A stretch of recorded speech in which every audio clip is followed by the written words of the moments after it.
যখন পড়বে না মোর পায়ের চিহ্ন এই বাটে, আমি বাইব না, আমি বাইব না মোর খেয়া তরি এই ঘাটে গো। যখন পড়বে না মোর পায়ের চিহ্ন এই বাটে। একজন শিক্ষক যদি সিনসিয়ার হয় সব কিছুই করা সম্ভব। আল্লাহ বিধান তো সবার সমান দেয় না, কম বেশি বিধান থাকবে, কিন্তু স্কুলমুখী করা বা স্কুলের সরকারের যে লক্ষ্যটা প্রাথমিক লেভেলে যে যোগ্যতাগুলো, ওই 4টে যোগ্যতা আছে, এগুলো অর্জন করা সম্ভব। আর তারপরে বড় হলে যে যে পেশায় যাবে তার কথা।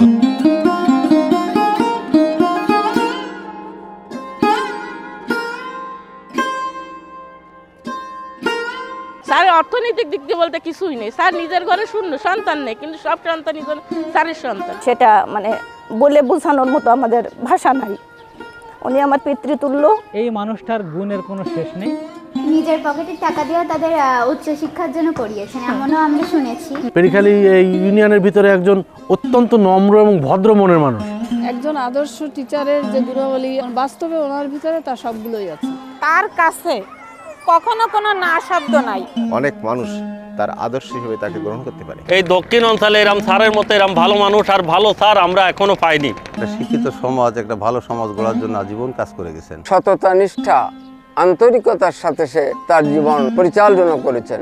সত্যিকারের যদি সাদা মনের মানুষ হয় তাহলে নাসির স্যার তার ভিতরে একজন। তিনি যে এই এলাকায় শিক্ষার আলো ছড়িয়েছেন এটা কোনো সন্দেহ নেই। অন্যের ছেলেমেয়ের জীবন গড়ার উদ্দেশ্যেই তার পুরো দিনের সময়টা কাটায়। আমি শিক্ষক হিসাবেও আমার মেয়েকে ওনার হাতে তুলে দিছি।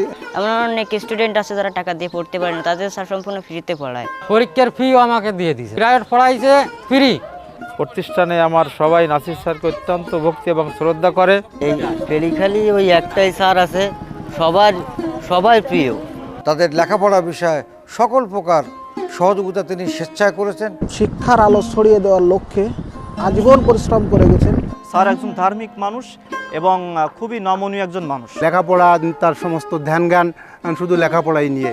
তার গুণগুলো, তার শিক্ষত পেশা, তার কাজগুলো ফলো করে, তাহলে প্রাথমিক শিক্ষা পরিবারের জন্য আমূল পরিবর্তন হবে।